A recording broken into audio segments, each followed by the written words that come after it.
আপনি আমাকে জিজ্ঞেস করেছেন কিভাবে দ্রুত ধনী হওয়া যায়, ঠিক? জি ঠিক। সেরা সমাধান 5 ওয়াক্ত সালাত আদায় করুন, আর ফজরের আগে 2 রাকাত সুন্নাত মিস করবেন না।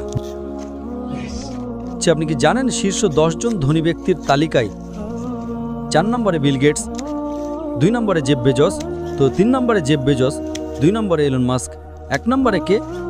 একজন মুসলিম যে ফজরের সালাত এবং সুন্নাত আদায় করে, সে এদের চেয়েও ধনী। কারণ নবী সাল্লাল্লাহু আলাইহি সাল্লাম বলেছেন যে ফজরের 2 রাকাত সুন্নাত পৃথিবী এবং এর মধ্যে যা কিছু আছে তার চেয়েও বেশি মূল্যবান। অন্য সব সালাত সময় মতো পড়ি, ফজর আমি উঠতে পারি না।